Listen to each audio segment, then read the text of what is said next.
information, the man got an arsenal. Bring you up to speed with what you need. He's the local and nationwide news feed. Let's talk about it.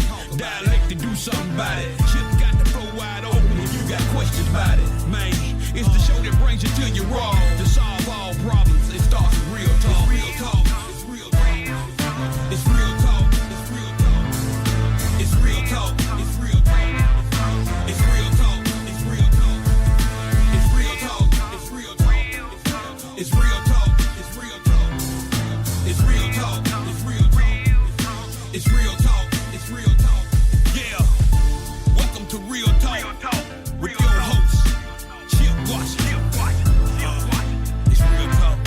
It's real talk. It's real talk.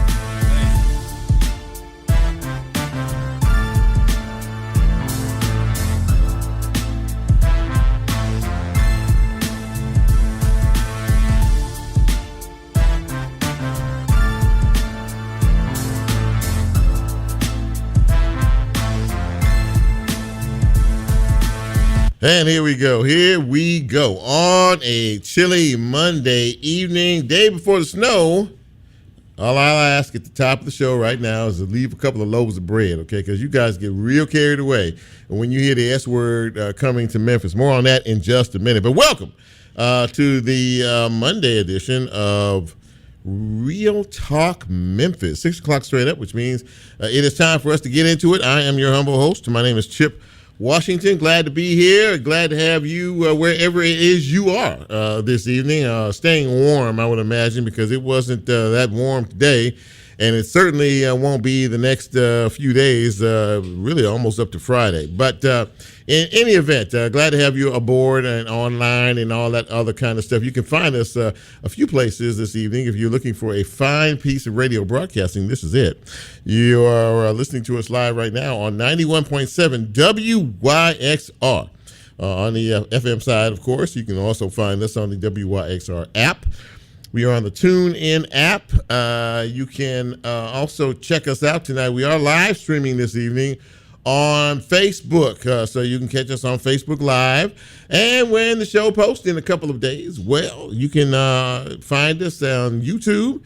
And as we are a podcast, you can also find us wherever it is you get your podcasts. Clear, good, absolutely. So you have a pretty good show for you tonight, I think. Hopefully you will think so before it's all said and done. And I will say at the top, thank you for being part of what we do each and every Monday evening here at WYXR on Real Talk Memphis. And, of course, if you like what we do, I always encourage you to tell somebody about it. In terms of guests this evening, our good friend, State Senator Raumesh Akbari, will be joining me in just a few minutes. Today was a holiday, right? Today was a federal holiday, President's Day. I'm sure plenty of folks got the day off. I know kids were off school today. Teachers had to go, but kids were out. And a lot of federal employees were out today as well. I think no mail, no banks, the whole 9 yards. So anyway, everything will be back up and operational tomorrow. But back to the guest list. Raumesh Akbari will be joining me, State Senator. We got a lot to talk about. Of course, I want to get her take on the school board situation here and what one of her colleagues, Mark White, is going to do about that.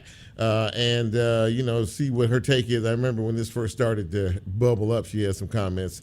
And also, she's working on a plan with another one of her colleagues to fund a new Shelby County jail. We've all seen it. We all know it. We've all heard about it. It's a mess. So she's going to talk a little bit about that. And yes, ladies and gentlemen, it may include a tax increase. But don't start booing me. I didn't say it. I'm just telling you what may happen. But she'll talk about that a little bit later on. Charlie Caswell. We haven't had Charlie on in a while. He's the county commissioner, of course. And I wanted to talk to him about a few things, like the school board is one. There's a forensic audit that the Board of Commissioners has asked for in terms of where's the money and what's the money being spent on. So we'll talk about that, the county budget, the whole 9 yards. And a little bit later on, we will be talking with Antonio Harvey, who is the founder and executive director of an organization, nonprofit called Fathers First. Amen. I'll say that one more time. Fathers First. We hear that a lot about fathers not being in the home, being absent from the home and their families in the whole 9 yards. Well, he started an organization that will put the responsibility back, hopefully, in fathers out there in taking care of their families and their households. I look forward to speaking with Antonio Harvey and his co-exec, Jonathan Humphrey, a little bit later on in the broadcast. All right, there you go. That's the lineup. Now, at the beginning of the show, as we always do, we like to salute you. A lot of birthdays today, a lot of birthdays, as a matter of fact, in the month of February. If you were born today, well, happy birthday to you. And secondly, if you're celebrating tomorrow or throughout the week, happy birthday. And if you had a party or two over the weekend, I appreciate that as well. But we do the shout out right here on Monday evenings on this big broadcast. Can't do it until I say, hit it, Brent. All righty. Happy birthday going out to the following. Laketon Mason celebrating his birthday today, as is Tim Hill. Lashonda Alexander celebrating today. Happy birthday to Michi Davis. I just like saying that, Michi Davis is celebrating today. Stephanie Champion is celebrating her birthday. And yes, ladies and gentlemen, you know when I pause like this, Lola is sauntering up to the mic, preparing her birthday wish as well. Stephanie Champion, happy birthday to you. Happy birthday, Marquita Johnson. And Buttons Randall. That's what it says, Buttons, Randall. And Orissa Williams, happy birthday to you, Lola. Happy birthday to my cousin Tiara Hyman and my little sister Nora Abuzene. Nora Abuzene? Abuzene. Happy birthday to each and every one of you out there. Congratulations on making it another trip around the sun. If the Lord says so, we'll be back here next year to celebrate your next trip around the sun. I hope today has been filled with fun and laughter for each and every one. Thank you, Brian. Appreciate that. Also want to, before I get into some news and notes here, recognize death of a community leader. Reverend Walter Womack died last week. He was the head of the local chapter of the Southern Christian Leadership Conference, SCLC. Reverend Womack was 66 years old and did a lot for the community, cared a lot about our young people in particular, was always out in the streets trying to talk to them and find out what was on their mind, and of course giving them some wonderful words of advice and wisdom. May your memory, sir, always be a blessing. Okay, so let's talk briefly about this winter storm. We had all that big rain on Saturday, and now we're dealing with some winter weather that is going to turn bitter cold. There is a winter storm warning in effect, or will be rather. Well, there's one in effect right now, but from noon tomorrow, Tuesday, until about noon Wednesday, according to what I saw before I got here, the snow could get here sometime around 5-6 o'clock tomorrow evening, go all night, and exit sometime early on Wednesday morning. They're talking anywhere from 2 to 3 inches here. So I'll just go ahead and say it now. I don't think school will be in on Wednesday because if there's a flake on the ground and you put a school bus out there, just prepare the checkbook. Okay, so that's not going to happen. I don't think so. Now, again, I know there's a mad rush right now. Oh, whenever you hear the S word, y'all just go absolutely crazy. All right. But I bet they won't be buying eggs, Lola. Eggs about what, $27 a gallon? I mean, $27. Yeah, $50 for a 12-pack of eggs. But yeah, just take it easy. Make sure you have provisions for at least one day, because I think you'll probably be indoors one day, depending on exactly how much snow we do get. Now, after that, the temperatures are going to tumble. Highs will be in the 20s. Getting into Wednesday and Thursday, and maybe around 30 on Friday. Overnight lows will be in the single digits. Bitter cold. Warming centers will be open for those in need of that. So really, on the serious side, take note of all of this. And again, take care of your home. take care of everything you need in terms of that. The faucets, keep them dripping in the whole 9 yards. Watch your pets.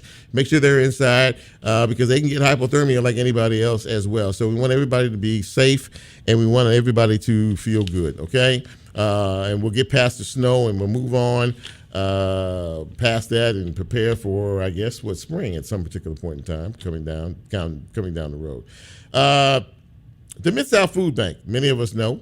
Many of us have probably dealt with at one point or another. They have to scale back their mobile pantries due to funding issues. A lot of people depended on the COVID funding, federal dollars, but those dollars have run out now, and economics playing a role in all this, and economics have caused them to slow some pantries down. They're still going to provide service to individuals, but as far as the pantries are concerned, there will be less of those functioning right now due to monetary and budgetary issues. Okay.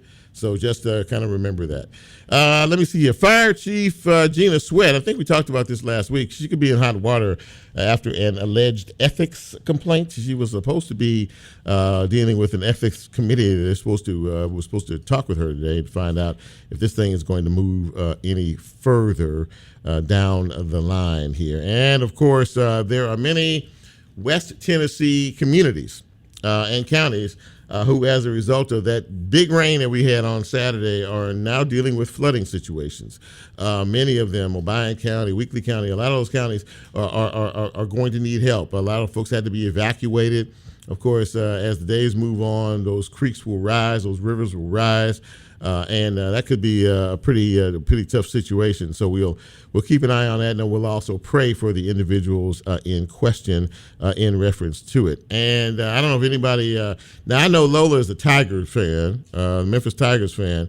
They lost yesterday in overtime with the Wichita State. I actually watched that game yesterday. Maybe I shouldn't have watched it, and then probably would have won. I'm not sure. Yeah, maybe. I'm not, okay. She's giving me the funny look. But in any event, that's okay. Go Tigers, go. We love our Tigers.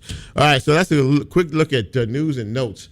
Look at all these people bringing dogs down here through the crosstown concourse. I see people. Everybody's got a dog tonight. I don't know what's going on. Anyway, we're going to take a first commercial break. How about that? We're going to come back. When we come back, I see my first guest is in the queue. And we're going to talk with her in just a few minutes. This is Real Talk Memphis. I'm Chip. You know who you are. Let's take a quick break, and we'll be right back.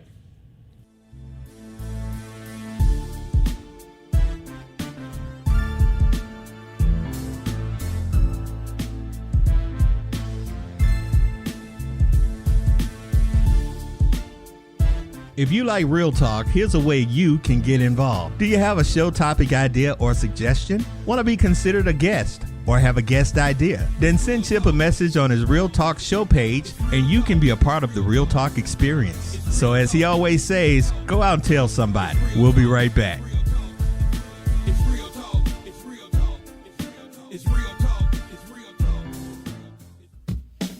Support for WYXR comes from Campfire Collective, a Memphis-based agency that empowers their clients through community-focused marketing and loves all things Memphis. More information on how Campfire Collective can feed the flames of your organization's marketing at buildacampfire.com.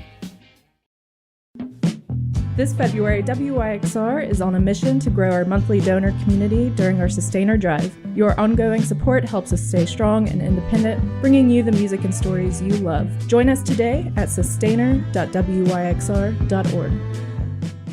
Support for WYXR comes from Memphis Presents, featuring the Outlaw Tour 10th anniversary show at Radiance Amphitheater on Friday, June 27th, featuring Willie Nelson and family, Bob Dylan, Nathaniel Rateliff and the Night Sweats, and Trampled by Turtles. Tickets and more information at memphopresents.com.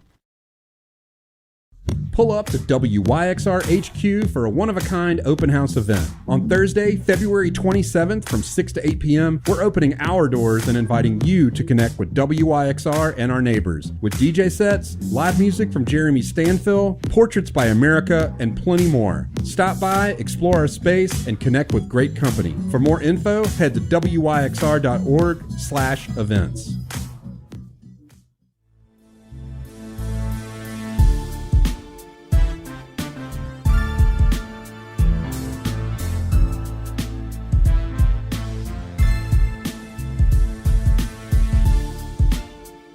Get Real Talk on the TuneIn mobile app under WYXR, and he's now streaming live on Facebook. And you can also catch a rebroadcast on YouTube. Just put WYXR in the search box and hit subscribe.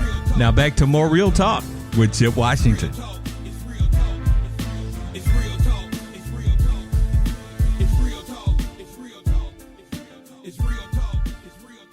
And welcome back to Real Talk Memphis on this chilly Monday evening in the city. Chip with you. Glad to have you with us as well. Also glad to have my first guest with us this evening. She is one of my favorites because she gives us the information we need, and she's honest, and she calls it as she sees it, and that's really what I most respect about her. Please welcome to the show State Senator Raumesh Akbari. How are you, my friend? Hey, Chip, I am well. I'm well. Making my way to Nashville for legislative session tomorrow. Yes, absolutely that. And so I'm glad, as always, I appreciate you taking time out of your schedule to visit with us and our audience this evening. It's always very much appreciated. I want to start with your reaction, and I hadn't talked to you since all of this broke out in reference to the Memphis and Shelby County School Board. And I do know that you and your sister colleague, London Lamar, had some rather harsh comments about what is going on down here with that, and I wanted to sort of get your take on what happened, the firing of Dr. Fagans, and really so much confusion, and really, Ramesh, in my thought process, total disregard for the public's viewpoint and opinion. What do you think about all that? You know, I definitely think that it could have been handled differently. For me, and that by that I mean the process, not necessarily result. But for me, it's like, how do we move forward and make sure that our kids stay on track? We've had some improvement under the last superintendent, and I don't know that state takeover is the answer. So I know that people are upset; they feel like their voices were disregarded. But to me, that means you got to keep coming to the table and making sure that people listen to you. And certainly don't tear down the house just because you don't like something that happened inside of it, you know? Yeah, absolutely that. And, of course, many people did not like the way all of this went down. There's conversations that were had private, apparently, and a lot of other things that were going on that were underhanded in reference to all of this. You brought it up. Now your colleague up there, Mark White, is putting together apparently some type of proposal that would, in fact, have the state take over the day-to-day operations of the Memphis and Shelby County School Board by apparently appointing a number of officials, a number of individuals to oversee what the board does on a daily basis. How do you feel about all that? Well, I think he's modeling it off of legislation in Texas with the Houston school system. One, that legislation was on the books for a while. Before it wasn't created to be punitive against a specific district. It was on the books, and it was used against Houston School District for years of very poor academic performance and serious financial allegations.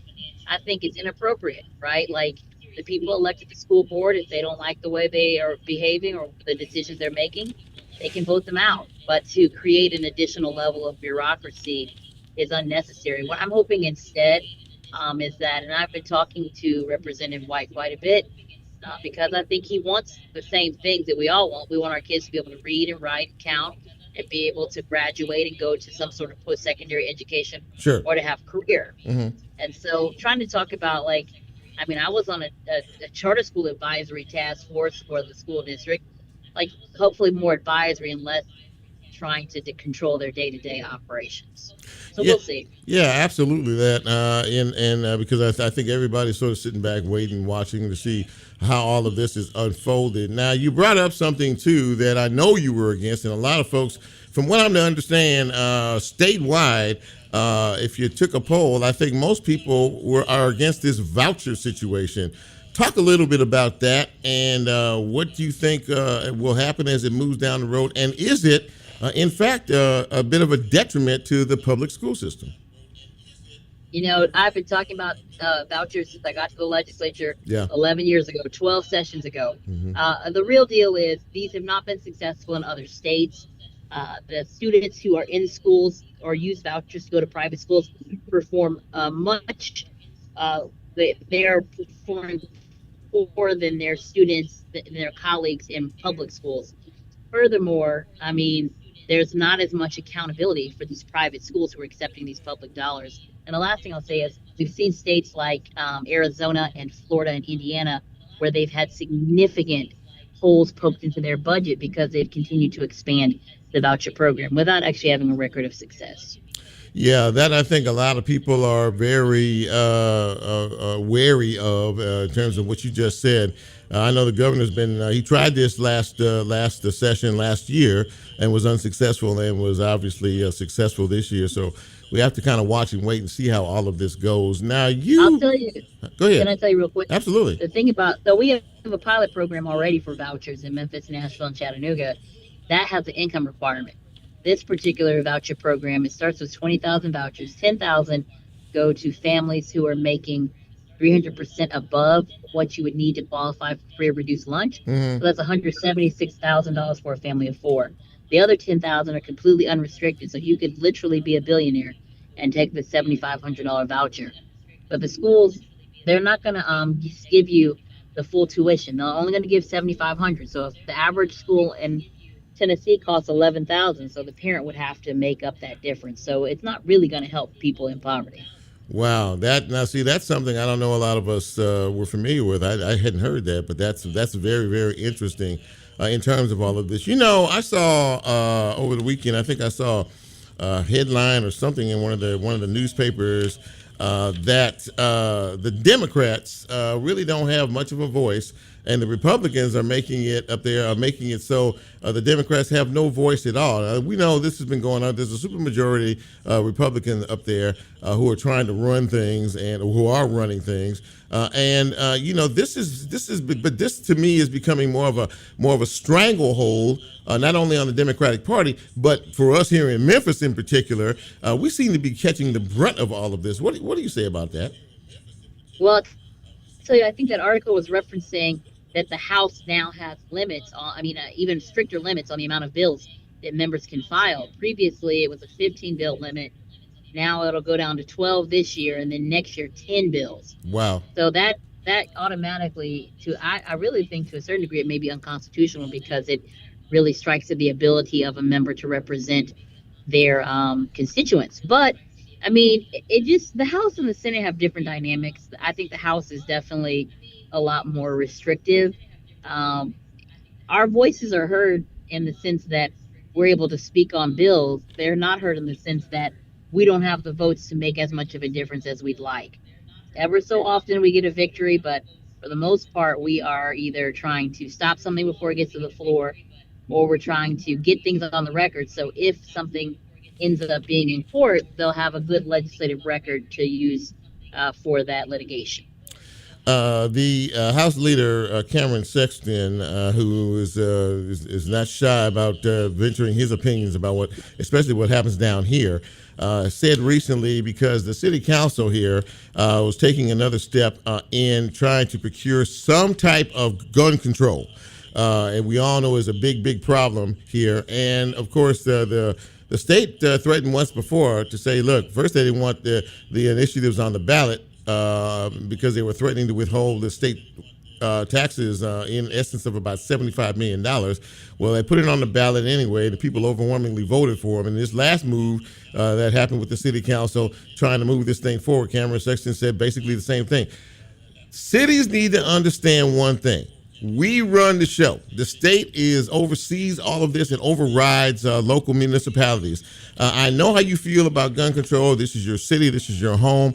But the threat of withholding taxes. First of all, do you think? I know it's bluster, but is that a legitimate threat? Do you think?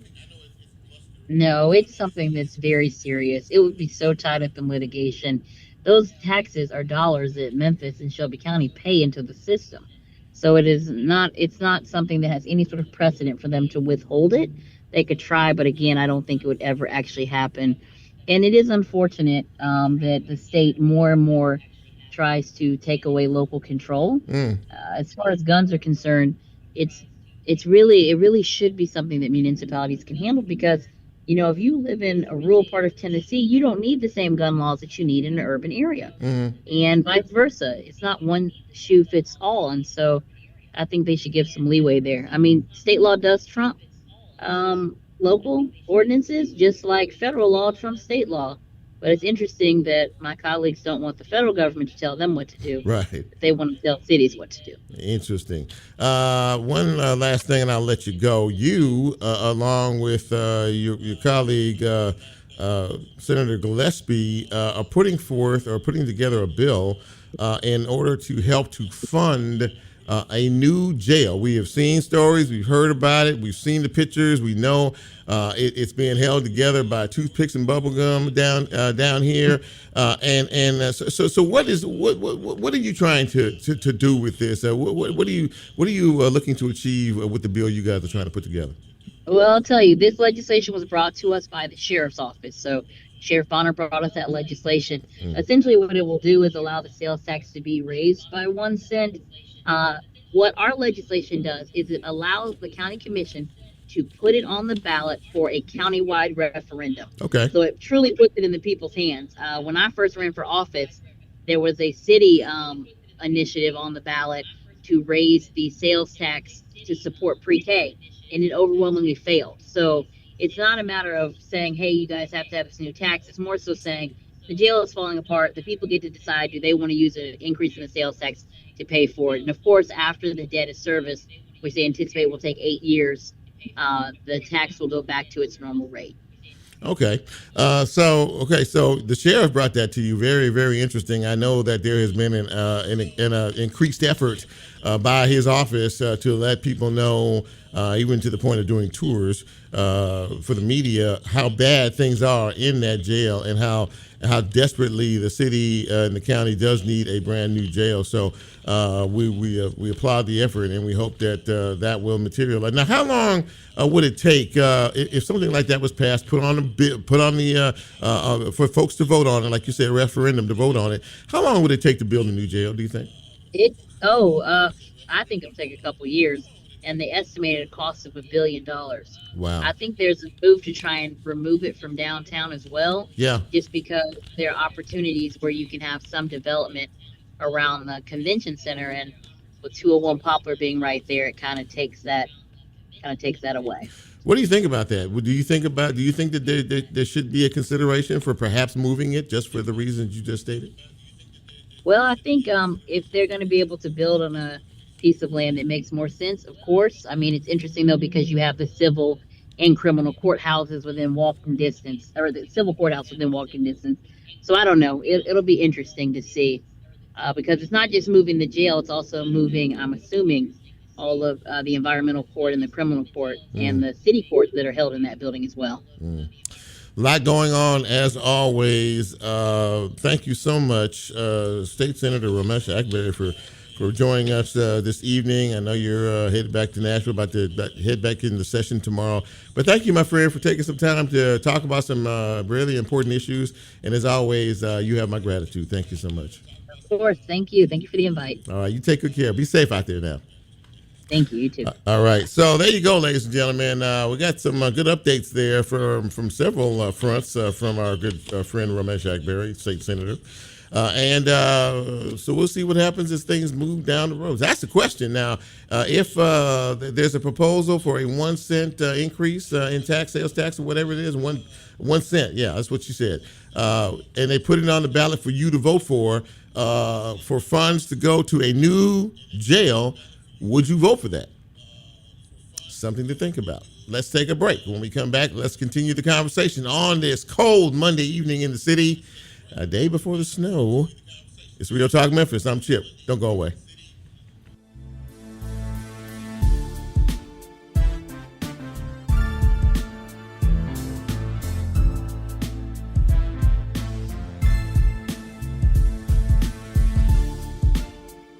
If you like Real Talk, here's a way you can get involved. Do you have a show topic idea or suggestion? Want to be considered a guest? Or have a guest idea? Then send Chip a message on his Real Talk show page, and you can be a part of the Real Talk experience. So as he always says, go out and tell somebody. We'll be right back.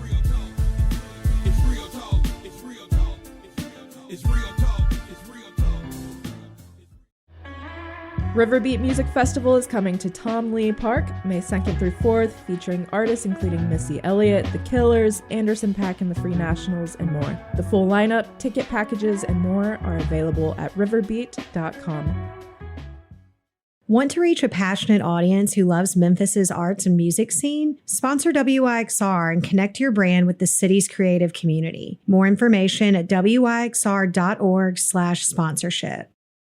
Programming for WYXR is brought to you by a grant from the Hyde Family Foundation, who is committed to creating a better future for the city of Memphis by supporting initiatives that enrich our city's cultural landscape.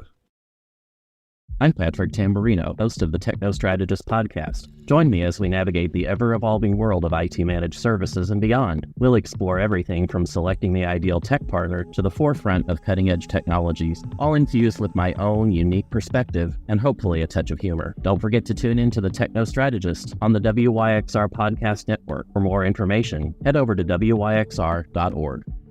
Support for WYXR comes from AEG Presents, presenting Craftwork, coming to the Overton Park Shell on Tuesday, March 25th of 2025. Tickets on sale now. More information at craftwork.com. This February, WYXR is turning up the volume on community with our Sustainer Drive. By becoming a sustaining member, you'll unlock incredible perks like early access to our can't-miss events like stereo sessions and Raised by Soundfest, exclusive limited edition merch, and an online subscription to the Daily Memphian. Your monthly donation helps power the music, voices, and stories that make WYXR unique. Join us as a monthly donor today at sustainer.wyxr.org. You're listening.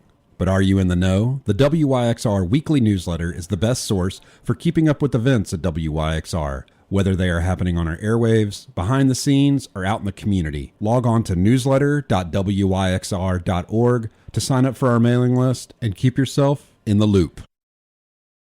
Mempho presents Shell Days Music Festival, returning to the Overton Park Shell on Saturday, April 19th, featuring music from Lettuce, Daniel Donato's Cosmic Country, Grace Bowers, and more. Tickets and more information can be found at memphopresents.com.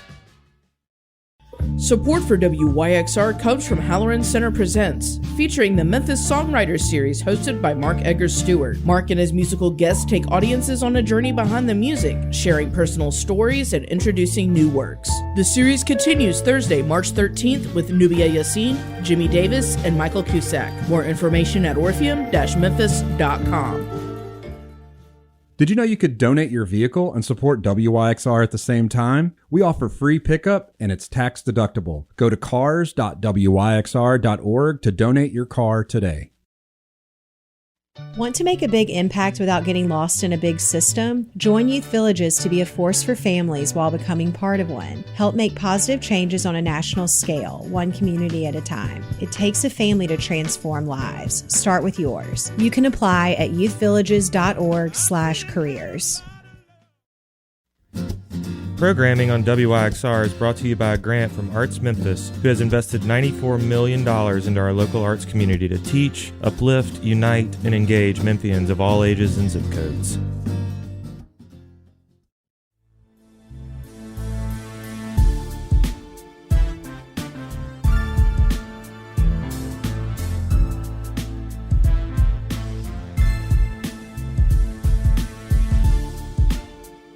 Get Real Talk on the TuneIn mobile app under WYXR, and he's now streaming live on Facebook. And you can also catch a rebroadcast on YouTube. Just put WYXR in the search box and hit subscribe.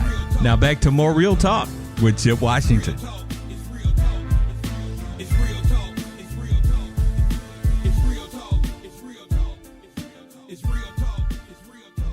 And welcome back to Real Talk Memphis on this Monday evening in the city, getting ready for some wintry precipitation moving in our direction. Now, listen, seriously, if that does happen, and it looks like it's going to happen, a lot of neighborhoods and communities are very difficult to get out of. Especially the ones that don't get a lot of sun. So if you don't have to get out on Wednesday, they're already advising people to don't worry about getting on the road. Okay, I was waiting for my next guest, which is County Commissioner Charlie Caswell.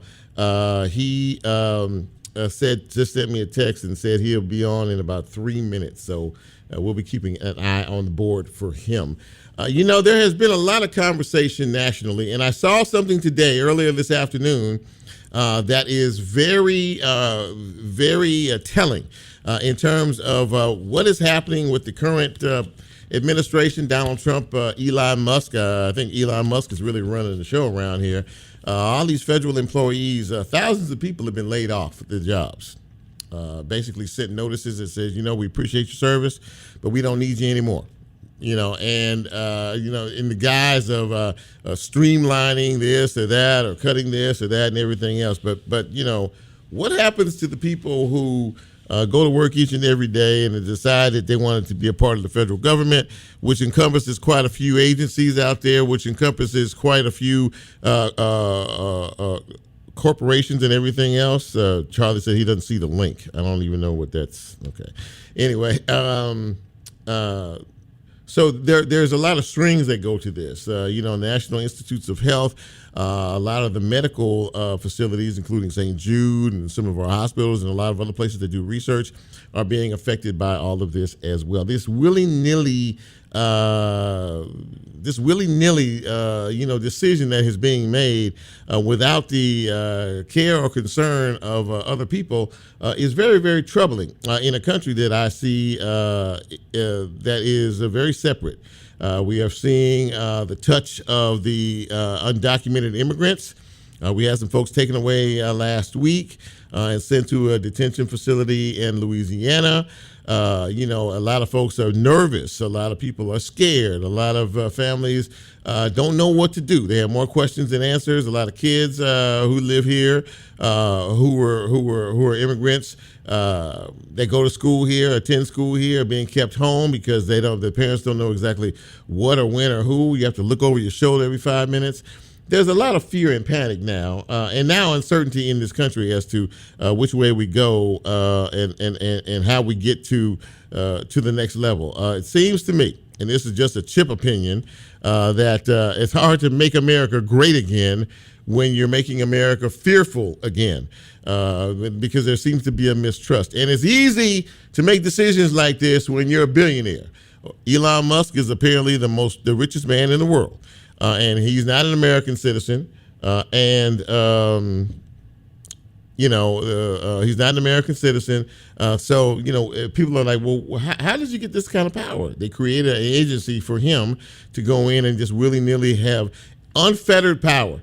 This is the scary thing. This is what happens, people, this is what dictators in other countries do. They have unfettered power. You can't stop them. The court system can't even stop them. And the president seems to be upset every time the courts put a temporary halt to one of his plans.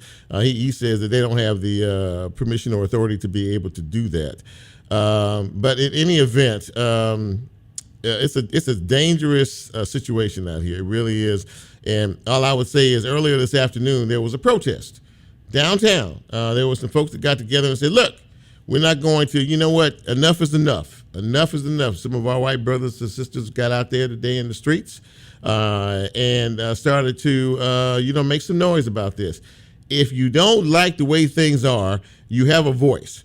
And you can use your voice to create change, even where change isn't, you don't think that there's any hope for it.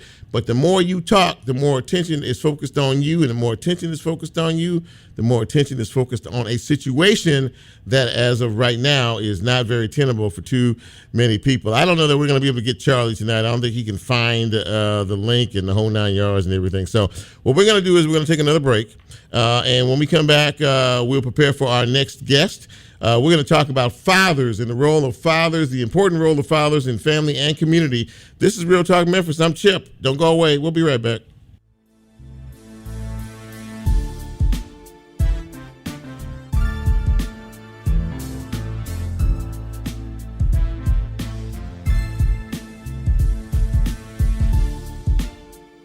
If you like Real Talk, here's a way you can get involved. Do you have a show topic idea or suggestion? Want to be considered a guest or have a guest idea? Then send Chip a message on his Real Talk show page and you can be a part of the Real Talk experience. So as he always says, go out and tell somebody. We'll be right back.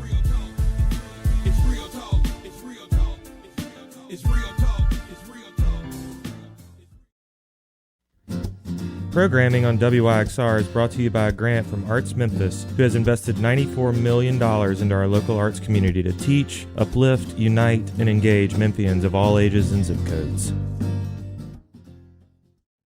Support for WYXR comes from Halloran Center Presents, featuring the Memphis Songwriters Series hosted by Mark Eggers Stewart. Mark and his musical guests take audiences on a journey behind the music, sharing personal stories and introducing new works. The series continues Thursday, March 13th with Nubia Yassin, Jimmy Davis, and Michael Cusack. More information at orpheum-memphis.com.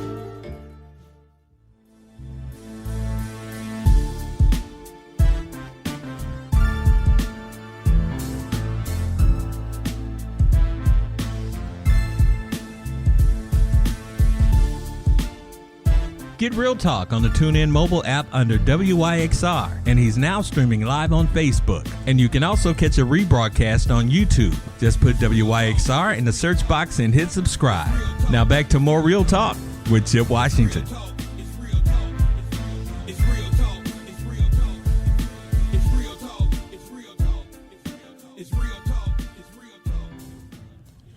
And welcome back to Real Talk Memphis on this Monday evening in the city. Chip with you, and glad to have you with us, of course. We were supposed to have County Commissioner Charlie Caswell with us, but, things happen every now and again, and we're going to move him to next week. So we'll be looking forward to chopping it up with him next week about county business. In the meantime, how many times have we heard? How many conversations have we had about the role of fathers? Oh, well, the kids are doing this and the kids are doing that because there's no fathers in the home. There's no this and there's no that. Well, there is a gentleman who I'm about to talk to right now who heard that call and heard that cry and decided to do something about it. Very, very happy to have, and this is the first time I've ever actually met him, Antonio Harvey, who is the founder and executive director of Fathers First. And also with us this evening is Jonathan Humphrey, and I think he's his number 2. Jonathan, can you hear me okay? Yes, I can. All right. Well, thank you for coming on the show. Really appreciate that. Antonio, it is great to meet you. It is great to see you. Thanks for coming on the show tonight. I really appreciate your time.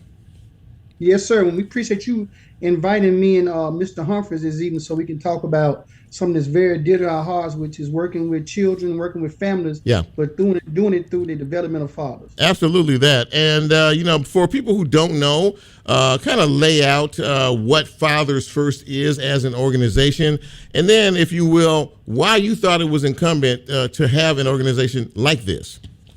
Okay. So Fathers First is basically, it came out of our work as principals in the Memphis Shelby County school system. Okay. We were both principals for elementary schools, and we saw a need to improve our schools. And so what we found out was that when we engaged the disengaged, which were actually the fathers, we saw improvements in our academics, our attendance, and also in the attitudes of the students. And so Fathers First is basically an extension of that work. And what we do is we go out and we build the capacity of fathers so that they can actually support their families and engage their families in a more effective way so they can support their children in the schools and also build out their lives so they can reach those life trajectory positions that I know they're hoping to get. So would you say that there is some truth to the fact that fathers do play a major or rather essential role in the life and the development of a child, Antonio? It's absolutely true. When you think about from a data standpoint, and it speaks very loudly that fathers are very important and very impactful in children's lives. When you have fathers working effectively with the mothers, children are more likely to excel in school academically. They're more likely to not end up in prison. They're less likely to be a teen parent. They're actually healthier. And I know that Jonathan can speak on this in regards to what we call positive childhood experiences and how it actually supports that particular aspect as well. So I'll let Mr. Humphreys talk about those PCEs. Go ahead, Jonathan, please. Yeah, thank you. Yeah, so those positive childhood experiences are what we're seeking to build with our fathers. And again, I mean, there's a lot of research out there about ACEs, which are adverse childhood experiences, when we know that children in Memphis and across the country are growing up with trauma, right? Because there's when a father leaves the home, whether that's violence, whether that's low academic outcomes, where all these things are impacting children. But what we do know is when we have two parents in a household or two parents working together, right, positively creating those experiences of joy, happiness, love, or meeting the basic needs of kids, right? We know that now we can send children to school ready to learn. And that's one of the things that we looked at is how can we better support schools is by making an environment where kids are showing up to school ready to learn and feeling good about themselves. Now, I know that there's a partnership with the Memphis and Shelby County Schools, and I don't want to talk about that in a minute, but I want to zero in on what you just said. And again, you know, I think this is a conversation that we haven't had very often, but that we need to have more of. Instead of looking at blame, we need to look at the solutions of trying to find out the connection. Now, ACEs, ACEs, which is, what is it? Adverse childhood experiences. Yeah, that's a real thing. We've heard that term before. And Antonio, I want you to break that down for me and really, Jonathan did a really good job of explaining that. But again, I think that more people need to hear that and understand that this is a very real thing, and it really does impact a child's life, does it not? Yes, sir. So when you think about child development, and I know everybody knows about Maslow's theory of hierarchy and self-actualization. And so when children have their basic needs met, and when they have their love needs met, and then when they have their basic human needs met, then they can actually reach the potential that they should reach in life, which could be anything, being a business person, graduating from college, having a successful life. But something that can hinder that would be what we call adverse childhood experiences. And so when you think about what is the first adverse childhood experience that you can have, and the first one that you can have is not having both parents in your life. And so when you think about not having both parents in your life, it begins the cycle that often starts the downward spiral and causes that trauma that our kids in the city of Memphis are having. So when you don't have that father in your life, then that can oftentimes lead to poverty. And when you have poverty, then your basic needs are not going to be met. Your love needs are not going to be met. And you're not going to have the security that you need to move forward in life. And so it just leads to just a life of trauma. And so what we're trying to do is to ensure that we have fathers, strongly engaged fathers, well-equipped fathers, actually supporting their families, be it with their wife, be it with the co-parent in their lives, but working effectively with those children so they can be whole. And so that's what we're trying to attempt to do with the work that we're doing with Fathers First Memphis. Jonathan, one of the things that I know is important to both you and Antonio is communication. And when you talk to these young people, try to find out, what's missing. There's a link that's missing, and you're talking about fathers. And I want to talk a little bit about that. What are they telling you? Because you have to meet them where they are. That's the first thing. And then when you talk to not only the child, and you talk to a father or a father figure, how does all of that mesh? But what are the young people? What are they saying about? Because kids can be very honest about and brutal about some of the things that they're feeling and the hurt that they're feeling as well. Yes. Yeah, thank you for saying that. And I think you said that the key word here is communication, right? And it's and Harvey mentioned this about having two parents in a household, but it's also about having two healthy parents in a household. Because what we do know is, and it's old adage, right? Hurt people hurt people. And whether you're a parent, and we know parents have the best intentions, but what we hear children will say, and even what the young fathers will say is, there's a disconnect between how we communicate with each other, right? Mm-hmm. And then we get in environments where we have children that are being yelled at, being cursed at. We have environments where children are not feeling loved and respected. And then we have adults that are not feeling loved and respected, right? That talks to that cycle that Mr. Harvey just talked about. Mm-hmm. And what we're trying to eradicate is like making sure that fathers are healthy, mentally healthy, physically healthy, socially healthy, so they're learning the right tools and the skill set to be able to not only engage with the mother, but also be able to engage with their children. Because when we speak the wrong things to our kids at a young age, we don't know what words kids hold on to. Yeah. And even though it just takes one time for us to say something to a child Yeah. that they hold on to, no matter how many times we try to correct it, children will hold on to it, just like your spouse, just like your girlfriend, just like whoever you're with. It just takes one time to say the wrong thing or have the wrong action. And sometimes that damage is irreparable. And so that's what we're trying to do and combat is how do we make sure that those things aren't happening in our households? You know, as educators as well, you know, you see these kids every day. You talk to these kids every day. You see how they function. And Antonio, I hear your passion when you talk about why it is so important. And of course, Jonathan mentioned the fact that, you know, whether you're a parent or co-parent, it is imperative that each of them know their roles. And more importantly, if they share a child together, they have to understand that that child comes first before all the other nonsense. Am I correct in that? Yes, that is true.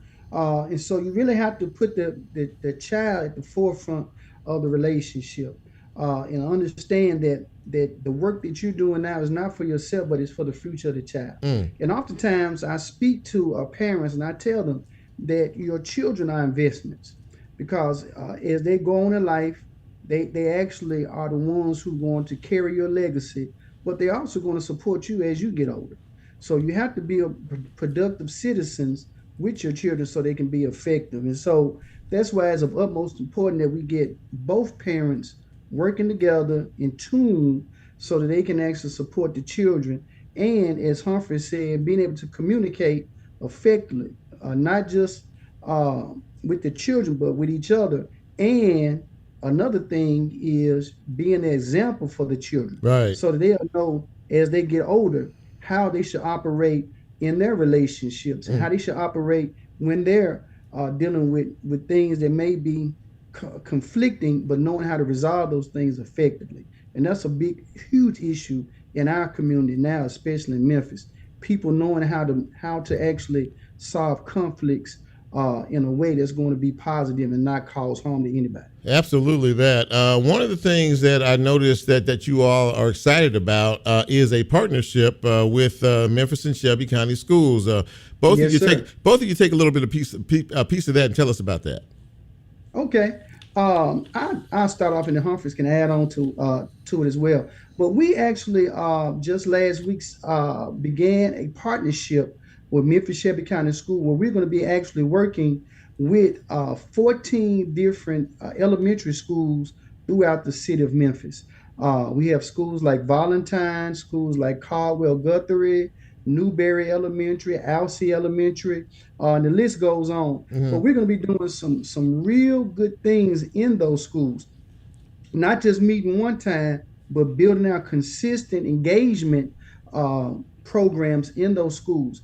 And we have programs like our Fathers in Action program, which is actually providing opportunities for volunteership in the schools for fathers. Yeah. We have our Leader the Pack program that actually builds out capacity building opportunities for fathers. And then we have other programs like our Eco Warrior system that I know Humphreys is very passionate about, that he's going to talk about. And then we also have another program we call Dinner with Dads that we have once a month where we actually provide resources to fathers so they can come in and fellowship and actually learn about how to get resources to make themselves more effective in their capacity.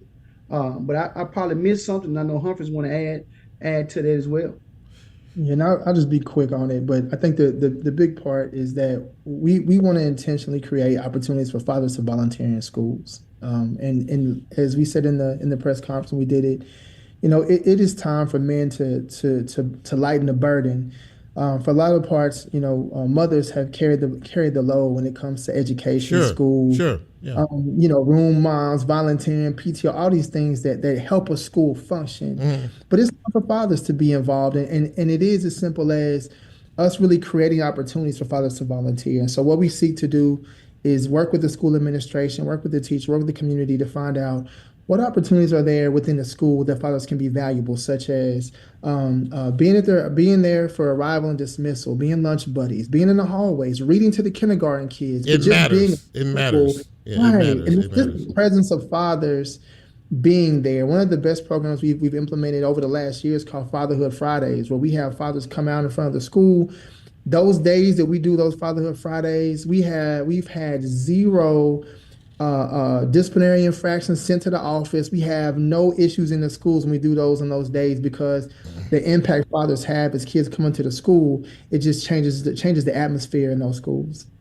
Well, I got to tell you something, guys. I've been running short of time here, but I really wanted to do this interview with you, and I'm so happy that we could work it out. I'm really kudos and congratulations on this program, and I'm hoping that folks either watching this or listening to this will want to, who are in a situation like this, will want to be more involved. Before you go, Antonio, let people know if they want to know more about Fathers First or be involved in this, give them the information. Okay, so if you want to be involved in any of our programs, like our diaper drive, our dinner for dads, you can reach out to us at fathersfirst901@gmail.com, or you can actually go to our website, which is fathersfirstmemphis.com, and you can actually reach out on there as well to actually contact us, or you can call us at 901-316-7772 and call us there and leave a message, or actually call us on the phone, and we will actually talk and reach out to you. But we love to have fathers involved. We need as much support as possible so that we can reach as many fathers in the city of Memphis. So we would love to have more support in what we're actually doing. This is the call to action, ladies and gentlemen. Antonio Harvey, founder and executive director of Fathers First, and Jonathan Humphrey, his number 2 over there. Thank you both for being on the show tonight. I'm really glad that you were here, and I hope that a lot of people were listening to the words you had to say, because they do matter. Thank you both for being here. Yes, sir. Thank you so much. Appreciate it. Thank you. All right, take care. Yes, Thank you. Thank There you go, ladies and gentlemen. Fathers do play a role, whether many folks think so or not. And it's not about you, the grown folks, but it is about the child that you produced and how they are going to be when they become an adult. Thank you for being a part of this. Bryn, as Bryn plays this out, this has been a really good show. And again, you provide information, and we hope that you take the information and you pass it forward, because that's what it's all about. But I thank our guests for being here. Charlie Caswell was supposed to be here tonight, but again, he has some logistical issues, but he will be on with us next Monday night. Program note, the mayor of the city of Memphis, Paul Young, will be joining us next Monday night as well. But thank you for being with us this evening. Really appreciate you. Really appreciate that. Be safe and be careful out there. We're going to have some interesting weather starting late tomorrow and into Wednesday as well. Be weather-wise and use some common sense, okay? Because I want to have you around and have you with us next week. So for all of us here, for lovely Lola, for Bryn, and for yours truly, have a wonderful week. Be safe. Be careful out there. Bundle up. It's going to be real cold. Take care of yourself. And we'll talk soon. See ya.